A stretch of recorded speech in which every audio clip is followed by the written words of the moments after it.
going to record this, so just please note that I am recording this. Everyone's on mute. You can ask questions in the chat box down below.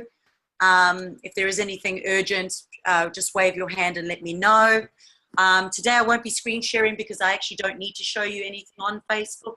In my previous workshops, I've shared screens, so I could show you examples. This literally is me going nuts with content ideas. So make sure you've got paper and different color pens. And please, if you could, just write in the chat box how you found out about this meeting. That would be amazing. Let's just have a look here. Okay, cool. Thanks, Bobby, for that feedback. That's awesome. Cool. So, yeah, welcome.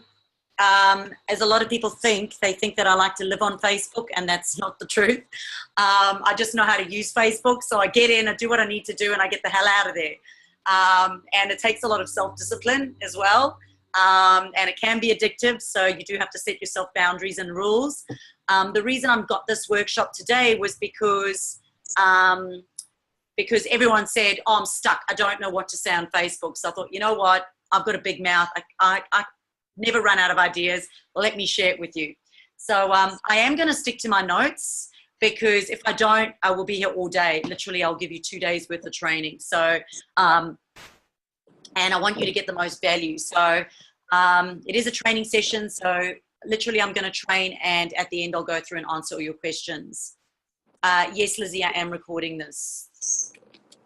Haven't decided yet if I'm going to be giving it away yet. Undecided. I know it's going to be written up in an ebook, that's for certain, but I'm not sure yet, because obviously this is yes, just the it is going to I am creating obviously a sales funnel with all of this, and at the end obviously there will be an opportunity for you to have me set up a professional Facebook profile for you.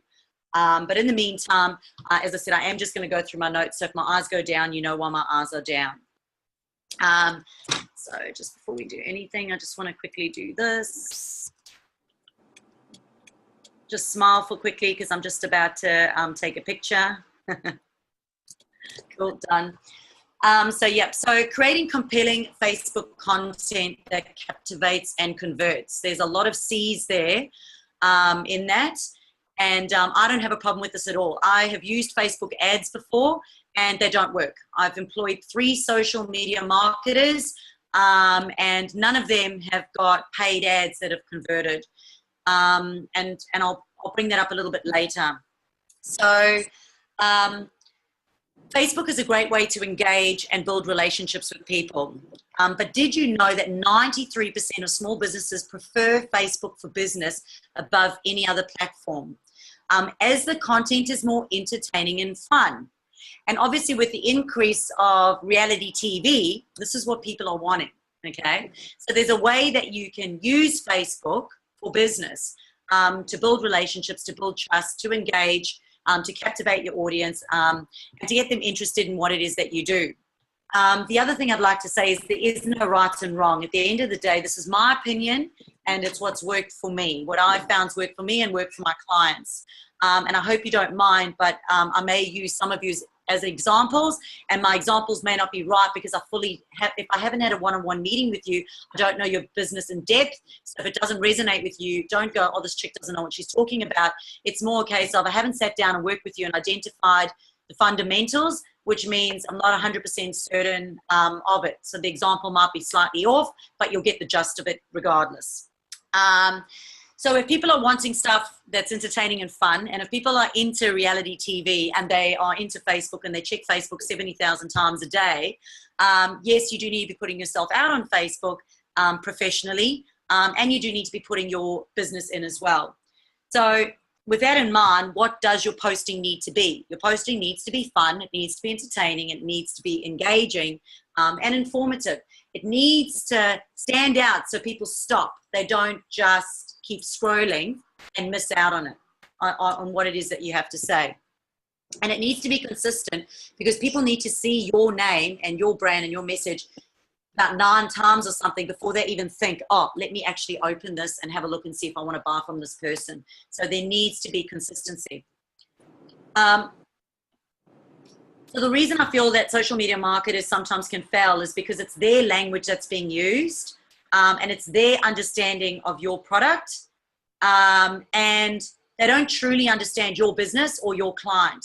So I found that I had the greatest success when I started posting for myself, for my own business, because I understood what my intention was. I had a strategy, I had a plan, knew what I wanted, who I was talking to, and it was just became a lot easier. And sorry, I use my hands a lot because I'm a little bit Italian, so that's what I do. So it's difficult for other people to act and sound like you. I've just had a Filipino recently write me a social media proposal to write my content for me.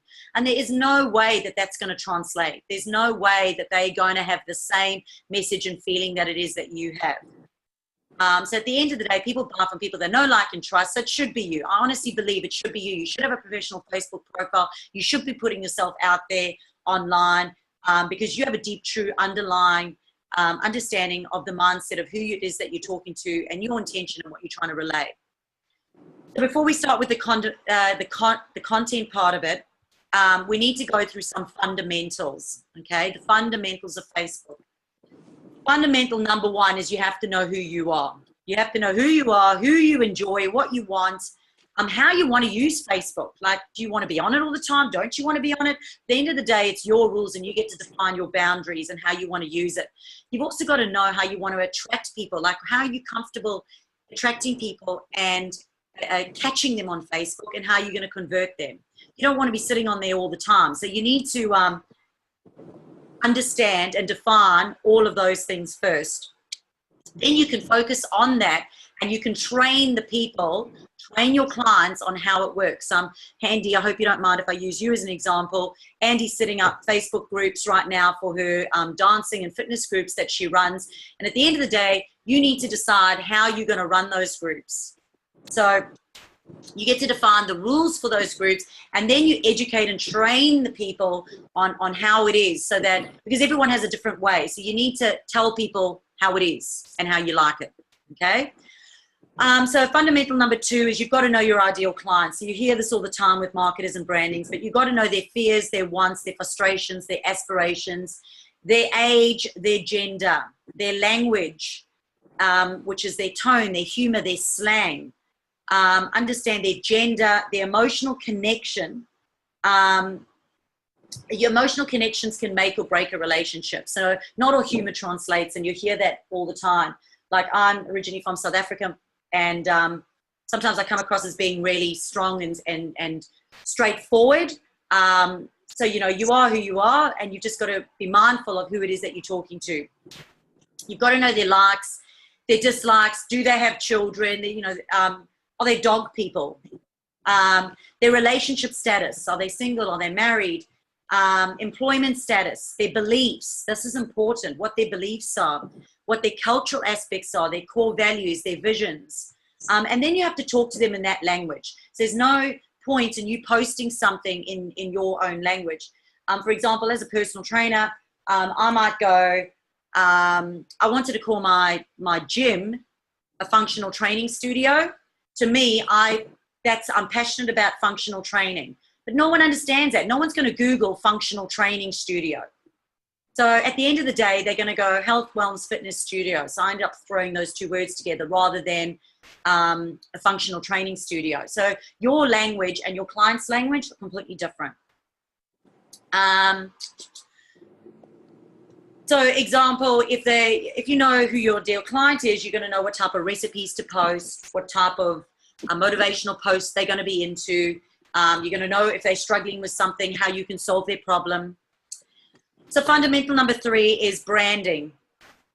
Okay, branding needs to be consistent, because we mostly check our phones on the toilet and we mostly check Facebook on our phones. People scroll.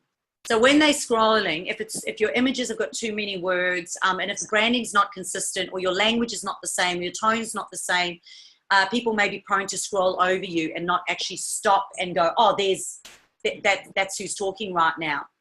So it's important for you to have, you know, similar colors, similar fonts, similar branding, your logo, whatever it is that you choose to do, just keep it similar, you know, similar. and keep it consistent. I don't know if you've noticed, but whenever I do Facebook, I always use the swirly emoji. And that way, when people are scrolling on Facebook, they'll see the swirly emoji and they know that Chantal's talking about Facebook. Whereas when I show the fist or the guns, they know that I'm posting about fitness. So that's something I've done to identify to my audience when I'm talking about different things. So your fundamental number 4 is to know your competition. So we don't know our competition so that we can copy them. We know our competition to review what you feel works and doesn't work, what you like and don't like, not pass judgments, but consider what you want, consider your clients, and then take those reviews and do it better, do it yourself. Okay. The other thing to do is to ask your past and present clients, and also your family. Your family can be your biggest critics, but ask them, how did you like that post? What did you think about that post? And get some feedback so you know what works and doesn't work. Number 5 is have a strategic schedule or plan. So strategic means that you have intention with what that you're doing. You're not just going and throwing darts out the whole time, hoping that something's going to happen. You need to go, this is who I'm talking to, this is what I'm doing, and then have a plan and then schedule it. So you do need to be aware of Facebook scheduling and how to use it effectively. Number 6 is review and respond on your posts. What are people engaging and responding to? So a lot of people go to all the effort of posting on Facebook and then they never go back and respond. At the end of the day, what do we say people come to Facebook for? They come because it's engaging. You want to build relationships. It's entertaining and it's fun, but it's to build relationships and trust. So if you ask a question, you have to go back in there and see who's responded, and you need to respond. So people, you know, I always talk about that's first base is posting, second base is taking them to second base is responding. Okay. Which brings me to the next one. So once you have engaged on them on Facebook with them, you've answered their question and you've engaged with them and you've built rapport and you have communication going backwards and forwards, get them off Facebook. That's what you want to do. Okay. You want to make friends with them. You want to have coffee with them. You want to ask them how their day is before you take them to second base and tell them how you can solve all their problems for them. All right. And the most important one, which is fundamental number 1, 2, 3, 4, 5, 6, 7, 8, is you have to have a professionally set up personal profile and page. So you have to understand all your settings, understand Facebook etiquette, all your privacy settings, and you have to work out how you want people to buy from you. So you have to have some sort of a sales funnel or strategy using Facebook of this is where I'm going to send them, this is how I'm going to catch them, this is how I'm going to respond to them. Because else when they want to come buy from you, they're going to get lost. I'm going to use Andy as an example again. At the moment, she's got a dance workshop coming up, and she's got all these events running. You have to go back and check every single individual event for people that have said that they're interested or they're going, and then you've got to send them a private message, and there's a way to do it to go and get them to say, yes, I'm coming, or no, I'm not. So that people just don't go going, interested, going. You've got to train them and convert them. All right. So there's a strategy behind how you're going to use Facebook to get them.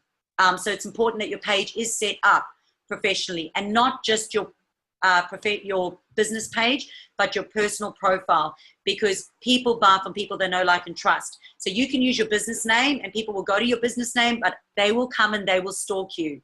So if you say, oh, I use Facebook for personal use, it's very unlikely. Most people are using it. Your name will be out there. People can see what it is that you're doing, and they're going to have a sticky beak and have a look and see who you are. So last week I did a professional page for a personal page for one of the networking queens on the Gold Coast, and her personal page had it that she was a school teacher in Tamworth. A school teacher in Tamworth. It had nothing about that she was the leader of 39 networking groups in Queensland, because her personal profile had not been set up correctly. So all the other business pages have been done, but her personal one wasn't the same. So it's important that if people stalk you, that straight away they go on there and they know exactly who it is that you are. They've got a clear understanding. And the other thing is, please can I ask you to do it off someone else's computer, not a friend of a friend, but try get a stranger's computer. Because if you don't understand your privacy settings and how to make things public, friends or friends of friends, you may think that your telephone number is open and people can see it, or your email address is open and people can see it. But I can tell you right now, most of the clients that I work with do not have their contact details set up properly, do not have their about section set up properly. So at the end of this, you will get an opportunity to work with me, and I'll set that up for you. We'll work together, set it up and work on your strategy and plan as well.